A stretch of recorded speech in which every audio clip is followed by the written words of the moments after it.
Samsung Galaxy S23 Ultra is finally going to get better performance than the new iPhone 14. The Galaxy S23 Ultra will have the Snapdragon 8 Gen 2 chipset, which will bring significant upgrades in performance and efficiency compared to the S22 Ultra. And the Galaxy S23 Ultra will also have UFS 4.0 storage that is not only twice as fast as the one on its predecessor, but it's also 45% more efficient. The Snapdragon 8 Gen 1 in the predecessor also has its fair share of problems, including throttling and overheating issues. And a new Snapdragon 8 Gen 2 is expected to perform a lot better. According to Ming-Chi Kuo, the Snapdragon 8 Gen 2 might be the only chipset that Samsung might use in their upcoming Galaxy S23 series. There is also another rumors that's indicating that Samsung might make a comeback with the Exynos 2300 chipset. But Ming-Chi Kuo also said the Exynos 2300 is not powerful enough to compete with the Snapdragon 8 Gen 2.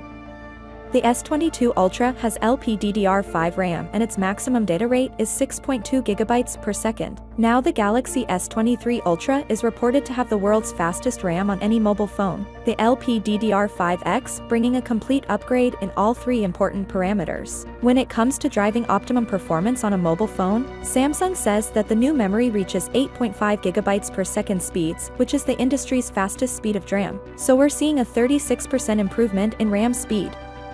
Next up, we've got a few case leaks, and again, they reveal the design of all three models in the S23 series. Now the first set comes from Ice Universe, and he tweeted a couple of different cases. And on the rear they show that not much has changed from the predecessor. We know that on the Galaxy S23 and the Galaxy S23 Plus the camera lenses are going to be coming out of the rear panel instead of having a raised camera module, and in these cases do seem to back that up.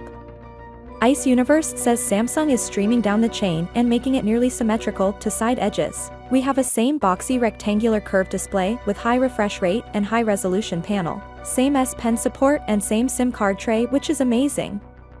Now look at the front, you can probably see that they are almost identical to last year. We have the same size panels, 6.1 inches on the S23 and 6.6 inches on the S23 Plus. And because of that the bodies are also wider. So S23 is wider by 0.2 mm and S23 Plus is wider by 0.3 mm. S23 Ultra we get a 6.8-inch dynamic AMOLED 120Hz LTPO display.